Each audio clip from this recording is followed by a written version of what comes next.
Hi అండి. ఈరోజు ఇంకొక లెసన్ మనం ఈరోజు నేర్చుకుందాం. సో నేర్చుకోవడానికి ముందుగా మన ఛానల్ని లైక్ చేయండి, షేర్ చేయండి, సబ్స్క్రైబ్ మాత్రం మర్చిపోవద్దు. కొత్తగా ఎవరైనా నేర్చుకుంటే మన ఛానల్ ద్వారా నేర్చుకోండి. ఇంకా ఎవరైనా నేర్చుకుంటూ ఉండే వాళ్ళకి మన ఛానల్ ద్వారా చాలా లెసన్స్ అనేవి నేను చెప్తున్నా. సింపుల్ ట్రిక్స్ అండి. ఎక్కడో ఏ ట్యూషన్లో మనం నేర్చుకోకుండా ఇంటికాడ ఉండే మనం కీబోర్డ్ అనేది నేర్చుకోవచ్చు. కీబోర్డ్లో ఎలా ప్లే చేయాలి, ఎన్ని కీస్ ఉంటాయి, ఎలా దాన్ని ఆచరించాలనేది మనం ప్రీవియస్ వీడియోలో నేను చేసి ఉన్నాను. ఆ వీడియోస్ని చూసి మీరు ఇంట్లో ఉండే నేర్చుకోండి. ఎటువంటి మీకు క్లాసులు అవసరం లేదు, ఆన్లైన్ ఎటువంటి ఫీజు కూడా చెల్లించే అవసరం లేదు. వెళ్ళే ముందు ఈ వీడియోలో ఏంటంటే మనం కీబోర్డ్లో ఫింగర్స్ అనేవి ఎలా మూవ్ అవ్వాలి, ఏ రాగం అయితే మనకి అనుసంధానంగా ఉంటుంది అనేది మనం ఈ వీడియోలో చూద్దామండి. ఈ వీడియో అనేది మనం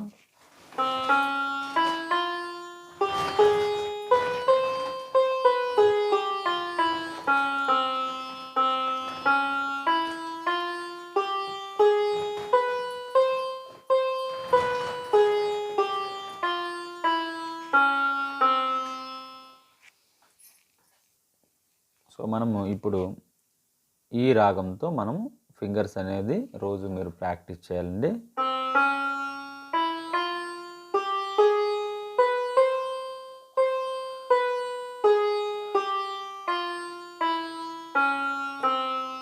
ఇలా చేయాలండి. ఫింగర్స్ అనేది ఫస్ట్ మనం బొటన్ వేలు ఉంది కదా, థంబ్ ఫింగర్ ఇది సాకు ఉండాలి. మన చూపుడు వేలు అనేది రీక్ ఉండాలి బ్లాక్ కీస్కి. అదేవిధంగా బిగ్ ఫింగర్ ఉంది కదండి, ఇది మనకి గాకు ఉండాలి. అదేవిధంగా థంబ్ ఫింగర్ అనేది మళ్ళీ మాకు రావాలండి. ఇలా టర్న్ అవ్వాలి. ఇలా టర్న్ అయ్యి బొటన్ వేల్ అనేది మాకు రావాలి. మా నుండి మళ్ళీ పా, straight finger and big finger. మనకి ఇక్కడ ఇది దా ఉంది కదా, ఈ మిడిల్ ఆక్టివ్లో బ్లాక్కి దాకా రావాలి. ఇది మనకి రింగ్ ఫింగర్ నీకి రావాలి, లిటిల్ ఫింగర్ సా. ఇదే విధంగా మనం ఆరోహణ కూడా అట్లనే చేయాలండి. ఆరోహణ అవరోహణ పద్ధతులను మనం ఆచరించాలి. అవరోహణ పద్ధతిలో ఇలా వచ్చినాక మనం బిగ్ ఫింగర్ అనేది గాక రావాలి.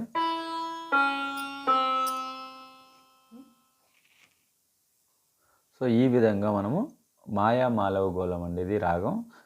మాయా మాలవ గోళంలో మనము ఫింగర్స్ ఎక్సర్సైజ్ అనేది చేయాలి.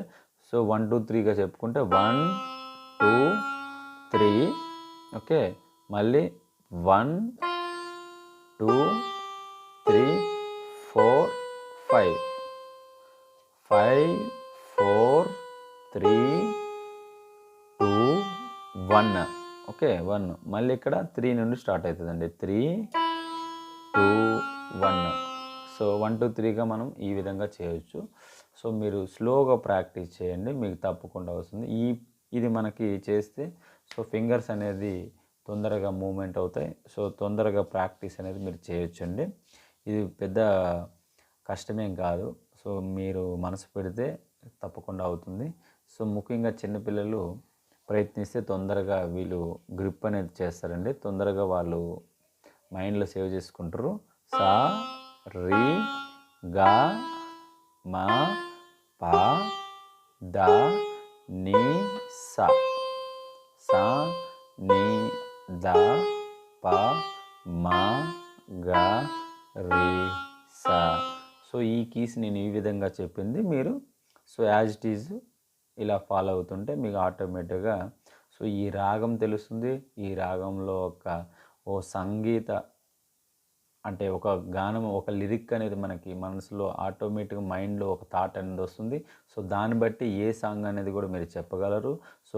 ఈ రాగం ద్వారా మనకి చాలా సాంగ్స్ ఉన్నాయండి మాయామాలవ గోళం శృతిలో. ఈ శృతి ద్వారా మనం సాంగ్స్ అనేవి ప్లే చేయొచ్చు.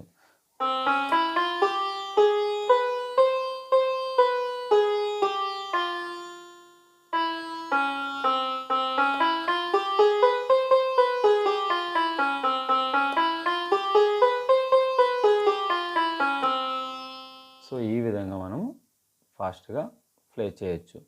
సో ఈ వీడియోని లైక్ చేయండి, షేర్ చేయండి, సబ్స్క్రైబ్ మాత్రం మర్చిపోవద్దు. సో కొత్త వాళ్ళు ఎవరైనా నేర్చుకునే వాళ్ళకి ఈ వీడియోని అయితే మీరు షేర్ చేయండి.